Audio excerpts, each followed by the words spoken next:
Mesdames et messieurs, bonjour et bienvenue au journal télévisé de la classe de CE2A du lycée français Théodore Monod de Nouakchott en Mauritanie. Bonjour Sidi Mohamed. Bonjour Gabriela, nous sommes heureux de vous accueillir et de présenter une série de reportages qui vous feront découvrir la vie de notre école. Nous sommes allés à la rencontre de personnes passionnées, de lieux fascinants et nous vous ferons découvrir les projets de l'école. Nous aurons aussi l'honneur de recevoir sur notre plateau son Excellence, Monsieur l'Ambassadeur de France, qui viendra nous parler de son métier que nous imaginons tout aussi captivant. Mais sans plus attendre, voici notre premier reportage intitulé « Les sciences » avec Michael Gregory. Les élèves de la classe ont eu la chance d'accueillir Michael Gregory pour un cours de sciences en anglais et en français. Michael Gregory est un professeur franco-canadien qui voyage d'école en école. C'est un ambassadeur des sciences. Ce reportage a été réalisé par Zainabou, Fatimetou, Mohamed Nani, Abdellaha et Mahmoud. Bonjour tout le monde. Je vous présente Michael Gregory, qui est professeur de sciences. Que faites-vous? Moi je fais plein de choses, mais en ce moment je fais un voyage à vélo de Tanger à Dakar en visitant des écoles pour partager des expériences, rencontrer des élèves, des professeurs et apprendre comment est l'école dans plein de coins du monde différents. Ça fait plaisir d'être ici avec vous. Dans les derniers 5 ans, avec ce vélo-là, j'ai visité 43 pays. Maintenant, avec la Mauritanie, c'est le 43e. Et je suis ici aujourd'hui pour faire quelques expériences avec vous sur le système solaire. Okay, so now you can come over here and everyone grab one ball. What you'll need to do with your ball, you'll need to find a partner with another ball, and together with your partner, you need to agree that you think your 2 balls represent the size of the Earth and the size of the Moon to scale. Pourquoi avez-vous décidé de devenir scientifique? C'est une bonne question. D'une partie, c'est parce que la science est universelle. Ça va être les mêmes sciences ici en Mauritanie, là-bas en France, au Canada, aux États-Unis, en Chine. Donc c'est un point commun avec toutes les personnes, peu importe d'où ils viennent ou où ils sont par terre. Les lunes de ce côté, les terres de ce côté. Donc on voit déjà il y a plus de monde qui pense que la lune est plus petite. La Lune, vous pensez qu'elle est très loin, ou un petit peu près, ou moyennement près?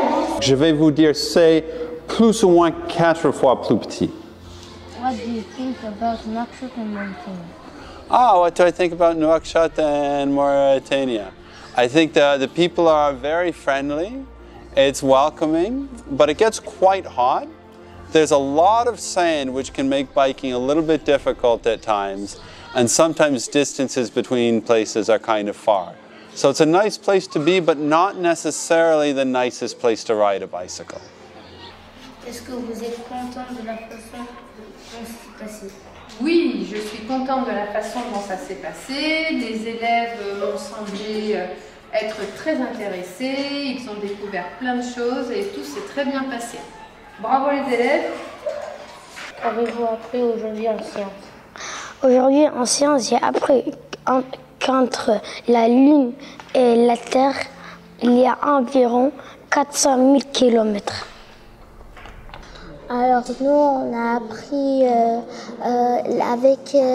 appris des balles ou des billes pour représenter la distance de la Lune et la Terre, et aussi si la Lune est plus petite, 4 fois plus petite que la Terre. Est-ce que ça t'a donné l'idée de devenir astronaute plus tard et pourquoi? Mais j'ai pas envie d'être astronaute parce que j'ai le vertige. Excellent. Super. Grâce à Michael Gregory, nous avons appris beaucoup de choses sur le système solaire, Sidi Mohamed. En effet, Gabriela. Pour notre deuxième reportage, nous allons parler du projet de l'école primaire Égalité filles-garçons. Notre équipe de petits reporters est partie à la rencontre du directeur de l'école David Boulet et de notre informeur Fatou, ainsi qu'à la rencontre d'une classe de CM2, tous très motivés par ce projet. Reportage filmé par Elias, Eza, Meillet, Hugnus et Kedjetou. Pourriez-vous vous présenter s'il vous plaît? Bonjour, je m'appelle Fatou, je suis infirmière scolaire au lycée français Théodore Monod à Nouakchott. Bonjour, je m'appelle David Boulet et je suis directeur des classes primaires au lycée français Théodore Monod. Pourquoi avez-vous choisi ce métier d'infirmière et de directeur de l'école? Alors moi j'ai choisi ce métier depuis toute petite car j'aime porter assistance, j'aime soigner les gens malades et j'aime accompagner les gens en difficulté, que ce soit physique ou psychologique. Donc c'est une passion. Et de directeur de l'école? Alors, directeur d'école, à la base, je suis un enseignant. Hein. J'ai été longtemps enseignant en maternelle avant de devenir directeur d'école. Hein, et ça fait 11 années à présent que je suis directeur d'école à l'étranger. Et pourquoi? Parce que finalement, directeur d'école, c'est un métier où chaque jour est différent, où les événements se succèdent. Et l'idée, c'est que voilà, l'école avance, l'école fonctionne bien. Et en fait, le rôle d'un directeur d'école, c'est un peu comme un chef d'orchestre, hein. C'est que tous les acteurs et actrices se sentent bien, aussi bien les élèves, les enseignants, et puis être aussi à la disposition des parents pour répondre à leurs questions. Vous êtes à l'initiative du projet Égalité Filles-Garçons. Pourquoi avez-vous organisé ce projet à l'école? Alors je trouve ça très intéressant d'étudier ce projet. Je pense que c'est une notion qui doit être vue, revue et de façon universelle. Parce que c'est un domaine qui touche tous les enfants et toutes les personnes, qu'elles soient garçons ou filles. Alors je partage tout à fait les observations de Fatou, hein, d'autant qu'il était intéressant aussi de mobiliser toutes les classes. Hein. C'est vrai que comme l'an dernier, nous avons mobilisé tous les élèves autour du harcèlement, qui est aussi une question urgente et importante. Et là, il était important de mobiliser toutes les classes autour de ce projet Égalité Filles-Garçons. Et comme l'an passé, on a demandé à chaque classe d'imaginer, enfin de créer une affiche sur cette thématique, et toutes ces affiches seront affichées dès la semaine prochaine. Comme ça, on pourra découvrir, partager, voir un petit peu ce que les classes ont imaginé, créé aussi autour de cette problématique égalité filles-garçons. En quoi consiste ce projet? Alors ce projet déjà il consiste à mettre en avant la réflexion des enfants et surtout je pense qu'elle est essentielle dans le sens où ça donne aussi une projection pour l'avenir, par exemple pour les choix des métiers. Donc étant jeune, si on sait que les filles et les garçons sont égaux en termes de droits et de représentation, je pense que ça donne une belle image pour le futur. Voilà. Alors pour compléter ce qu'a dit Fatou, c'est vrai que ça aussi ça encourage la mise en place de débats dans les classes, de chacun puisse donner son avis, sa représentation, et puis finalement d'avancer ensemble, et puis de trouver finalement des thématiques intéressantes pour un peu combattre ces stéréotypes qui perdurent, hélas encore aujourd'hui, aussi bien ici que dans beaucoup d'écoles en France et ailleurs. D'accord ? Merci Madame Fatou et Monsieur Boulet. Merci à toi en tout cas.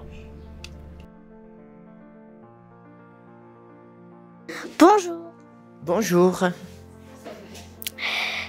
Qu'est-ce que vous avez prévu pour vos élèves pour les aider à fabriquer l'affiche de votre classe? Alors, tout d'abord, on a discuté sur cette question d'égalité filles-garçons, on a parlé de plusieurs situations, et puis après, je leur ai demandé quel message ils avaient envie de faire passer dans cette affiche. Par exemple, laissez-nous choisir notre métier et pas nous contredire. Et donc, le dessin qui est en dessous doit illustrer ce slogan. Nous, on est en train de faire la grande affiche sur l'égalité filles-garçons et on est en train de dessiner un garçon qui fait de la danse et une fille qui joue au foot. Il y a les garçons qui croient que eux qui peuvent jouer au foot et on a dessiné une fille pour montrer que c'est pas eux.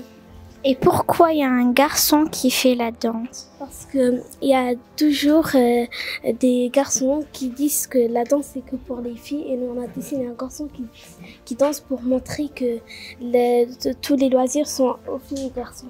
Vous aimez bien faire des projets comme ça? Alors tout à fait, c'est une partie de mon métier que j'apprécie beaucoup. C'est intéressant pour moi de faire que ces élèves de CM2 qui commencent à être grands puissent s'interroger sur leur... J'utilisais des grands mots, mais sur leur rôle dans la société. Là, ils sont à un âge où ils peuvent faire des choix. Vous faites quoi? Ils m'ont dit de raconter une situation où l'égalité filles-garçons n'est pas du tout respectée. Par exemple, quand les garçons disent que la place de la femme c'est la cuisine et que la place de l'homme c'est le salon. Il y a aussi des garçons qui sont chefs cuisiniers.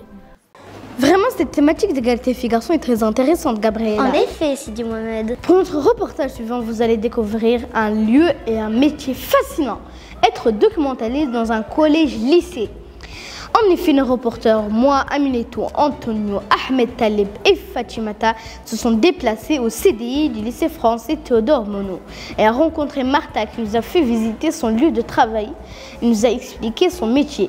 Nous vous souhaitons un bon reportage dans un univers de livres. Bonjour, je m'appelle Aminetou. Est-ce que vous pouvez nous faire une visite au CDI? Bien sûr, bienvenue, on y va. Je m'appelle Martha Alonso, je suis documentaliste au CDI et j'ai intégré l'école en 2015, septembre 2015. Le CDI est la bibliothèque pour le secondaire. Vous voyez tout d'abord quelques petites salles, on les appelle les box. C'est là où les élèves, maximum 4 élèves, peuvent rentrer pour travailler en groupe. Que veut dire CDI et pourquoi appelle-t-on ce lieu comme ça? Les cycles équivaut à un centre de documentation et information.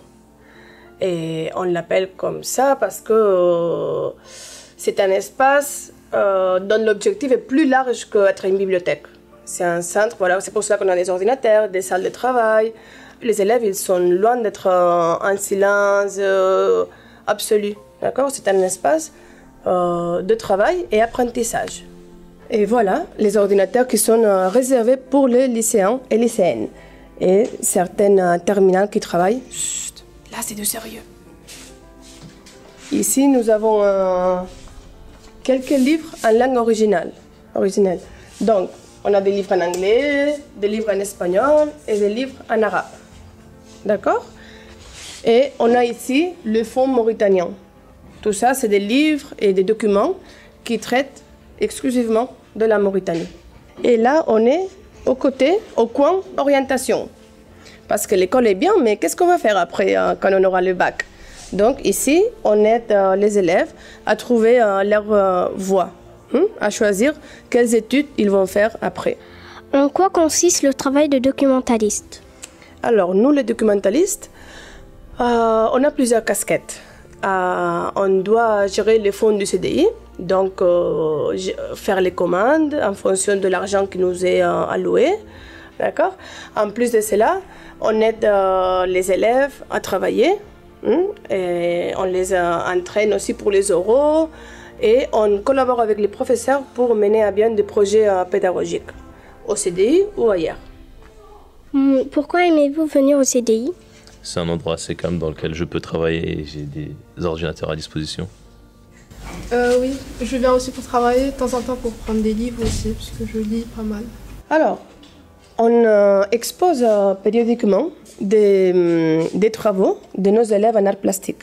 Là, par exemple, des troisièmes, ils ont fait des maquettes en pensant à la ville de demain. Et on les a exposées ici. On a aussi des expositions qui nous sont prêtées. Là, par exemple, le BACOMAP, qui est une institution chargée de la protection des aires marines en Mauritanie, nous a prêté cette exposition sur la pêche à voile au Bandargan. Pourquoi aimez-vous venir au CDI? J'aime venir au CDI parce qu'il y a des livres et parce que Martha, elle est super gentille, elle est adorable. Que préférez-vous dans votre travail? J'aime beaucoup d'aspects, mais ce que je préfère le plus, c'est le relationnel avec les élèves. Et on a la chance, on a le luxe, je dirais, d'avoir une relation avec les élèves qui va au-delà des résultats scolaires. Merci. Merci beaucoup à vous et soyez les bienvenus au CDI. Nous sommes impatients d'être collégiens pour en profiter de ce fameux CD ici du Mohamed. Bien sûr, Gabriela. Maintenant, nous allons parler du métier d'infirmière. Abdelila, Djilna, Moulay, Aminata et Abdillah M sont partis à l'infirmerie de Fatou pour lui poser des questions sur sa profession. Il faut être bienveillant et solidaire. Pouvez-vous vous présenter, s'il vous plaît? Alors, moi, je m'appelle Fatoumata Ndiaye, je suis infirmière scolaire au lycée Théodore Monod à Nouakchott. Je présente l'infirmerie qui est dotée de 3 pièces principales, donc la salle d'attente, juste là. En arrivant tout droit, vous avez la salle de repos. Donc, j'ai 3 lits de repos, 2 pour les petits-enfants et 1 pour les plus grands. Juste là, mon bureau de travail avec mon ordinateur. Juste en face, l'espace de soins avec un brancard pour prendre soin des élèves. 2 défibrillateurs, 1 pour les adultes et 1 pour les enfants. Donc, c'est des appareils que je vais utiliser pour réactiver une activité cardiaque, un cœur qui s'est arrêté, donc j'espère ne jamais en avoir besoin. Et là, j'ai un sac d'urgence avec le nécessaire dans le cas où je dois me déplacer à l'extérieur de l'infirmerie pour porter secours à des élèves en classe ou au plateau sportif. Et dedans, j'ai tout ce qu'il faut pour effectuer les premiers soins. Pourquoi faites-vous ce travail? Parce que c'est le plus beau métier du monde. J'aime soigner, j'aime accompagner des gens malades, j'aime prendre soin des autres. Je prodigue des soins d'urgence, c'est-à-dire en cas de blessure, comme on l'a vu ce matin. Un petit garçon qui s'est blessé, qui a saigné, donc je fais les pansements, je désinfecte et je mets un pansement propre et je surveille dans la matinée. Et puis on a des blessures un peu plus graves qui nécessitent des soins d'urgence parce que des fois, la vie de l'enfant peut être mise en danger. Quel est l'enfant qui vient le plus ici? Les passages les plus fréquents sont des passages pour maux de ventre et maux de tête. Donc souvent, ce sont des enfants qui n'ont pas assez dormi ou qui n'ont pas pris le petit déjeuner le matin. Est-ce qu'il y a des enfants, des fois, qui viennent ici, ils font juste semblant? Ah oui, ça arrive. Et puis moi, à force, j'ai le flair, donc je sais. Et puis on a des enfants qui viennent, non, pas pour faire semblant, mais parce qu'ils ont besoin de se retrouver hors de la classe. Des élèves qui ont des souffrances ou qui sont tristes ou qui ont besoin de parler à quelqu'un qui n'est pas la maîtresse, ni les parents, ni les camarades de classe. Donc moi, j'appelle ça une boîte secrète, une boîte à secret, où les élèves viennent se confier à moi, viennent me dire leur peine, viennent chercher du réconfort, on en discute, on trouve des solutions pour qu'ils aillent mieux. Donc c'est un accompagnement qui se fait des fois juste à l'instant T, et puis des fois ça prend plusieurs séances, mais ça se passe très bien. Et je pense que c'est aussi le rôle de l'infirmière scolaire, c'est de vraiment réconforter les élèves, les accompagner, être à l'écoute de leurs besoins. Qu'est-ce qui t'arrive, Siro? Aujourd'hui, je joue au foot. D'accord. J'avais EPS, et puis il y a quelqu'un qui me tire dessus parce que j'étais gardien, et puis là j'ai mal au dos. Donc tu as pris un coup au niveau du poignet, c'est ça? Comment ça se passe quand tu viens à l'infirmerie? Fatou, elle s'occupe très bien de moi, et après je n'ai plus mal. C'est bien qu'il y a une infirmière à l'école ou bien? Oui, c'est bien parce que parfois il y a des urgences et elle s'y connaît très bien dans la médecine.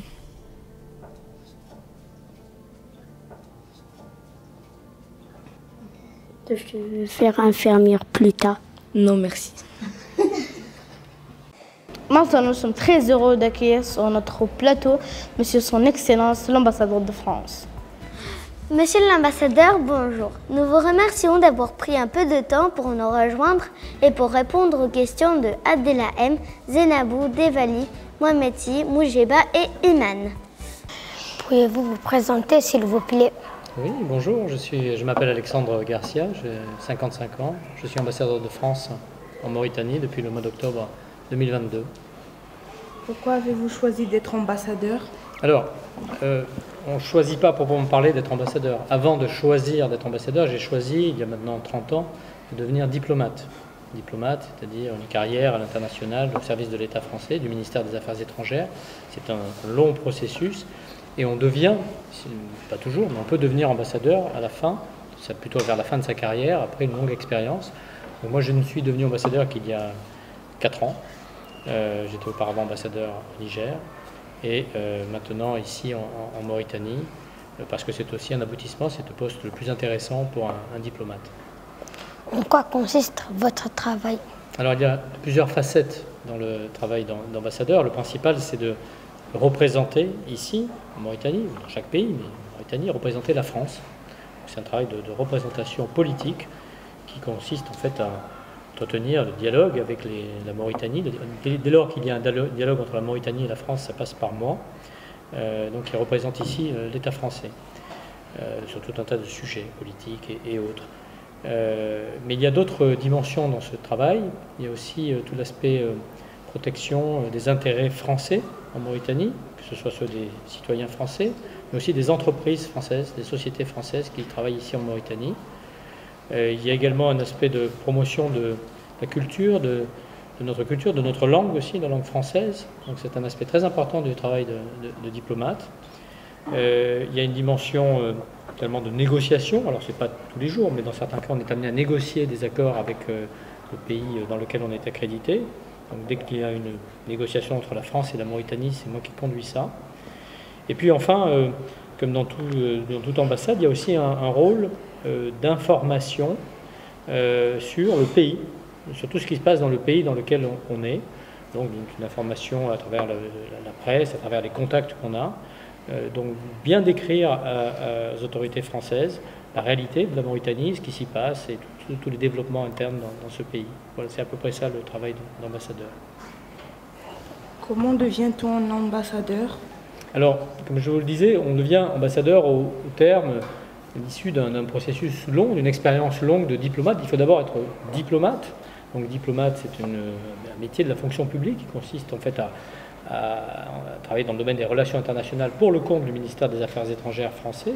Donc moi, par exemple, j'ai commencé il y a 30 ans ma carrière au ministère des Affaires étrangères, donc à travers un concours administratif que dans toute la fonction publique. Et on occupe des postes différents. Au fur et à mesure, on monte un peu dans la hiérarchie, des postes d'abord de secrétaire d'ambassade, de conseiller d'ambassade. Et si vous voulez, si je prends mon exemple, j'ai d'abord occupé des postes de conseiller d'ambassade, puis j'étais consul général au Canada, et après j'ai occupé des postes d'encadrement à Paris, au ministère des Affaires étrangères, avant de devenir donc en 2019 ambassadeur pour la première fois au Niger, donc il y a 4 ans, puis maintenant en Mauritanie depuis le mois d'octobre dernier. Donc c'est mon deuxième poste d'ambassadeur. Avez-vous été ambassadeur dans un pays avant la Mauritanie? Alors oui, justement, donc j'étais au Niger, pas très très loin d'ici, en tout cas dans la même région, donc entre janvier 2019 et octobre 2022, pendant donc, presque 4 ans. Donc une expérience qui a été très intéressante, dans un contexte un peu difficile, mais voilà, différente, en tout cas un contexte assez différent de celui de la Mauritanie. Et si je suis en Mauritanie aujourd'hui, j'aurais dû vous le dire tout à l'heure, c'est que moi ma spécialité c'est la langue arabe. Donc, je suis diplômé de langue arabe et c'est aussi ce qui m'a permis d'entrer dans le ministère des Affaires étrangères il y a maintenant 30 ans. C'était ma spécialité, ça le reste aujourd'hui. Et c'est aussi en ça que je suis très content d'être en Mauritanie, parce que c'est un pays dont la langue arabe est la langue officielle. C'est aussi pour moi un plaisir de retrouver cette pratique de la langue arabe. Et ce qui ne m'empêche pas de défendre la langue française, bien sûr. Est-ce un travail difficile? Oui, c'est assez difficile parce que c'est assez exigeant, d'abord en termes de disponibilité, et puis intellectuellement, c'est un travail assez rigoureux, qui demande beaucoup de rigueur, et qui demande une grande vigilance et une grande, une grande maîtrise de soi, et une attention de chaque instant voilà, sur ce qui se passe dans le pays. Oui, c'est un travail assez difficile, mais passionnant. Que préférez-vous dans votre travail? Alors, ce qui est le plus intéressant dans le métier de diplomate, c'est sa variété. C'est-à-dire que c'est un métier très varié. On fait des choses extrêmement différentes. On fait des questions politiques, on a des dialogues, vous voyez, avec des autorités, avec le président de la République, le ministre, avec des responsables aussi d'entreprises ou de la société civile. Mais on a aussi une activité culturelle, on a une activité consulaire, on s'occupe aussi de la communauté française, des entreprises aussi, on peut négocier aider à la négociation de contrats, à faire des choses aussi très concrètes. Et c'est un métier extraordinairement varié, qui varie alors selon les pays. Si vous êtes ambassadeur en Mauritanie, c'est complètement différent de ambassadeur au Royaume-Uni ou en Chine, par exemple. C'est pas du tout le même environnement. Et au sein même de chaque pays, vous avez une grande variété d'actions, d'activités, de domaines d'intervention. Et c'est ça qui en fait sa richesse, c'est ça qui est le plus intéressant. Mais au-delà de ça, il y a aussi l'intérêt il y a aussi l'intérêt de découvrir un pays étranger, un nouveau pays moi, que je ne connaissais pas avant de venir ici, qui est la Mauritanie, qui est un pays très intéressant. Et vraiment, ça c'est aussi quelque chose qui prend du temps, plusieurs mois, plusieurs années. Et on devient petit à petit un spécialiste du pays en question. Et ça aussi c'est quelque chose de vraiment, vraiment très intéressant. Merci beaucoup d'avoir pris un peu de votre temps, Monsieur, Votre Excellence, l'ambassadeur de France. Merci à vous. C'est un honneur pour nous. Merci d'avoir suivi cette édition spéciale JTC 2A. Nous espérons vous revoir bientôt sur notre chaîne YouTube du LFTM. Belle journée, Gabriela. Belle journée, Sidi Mohamed. Belle journée à tous.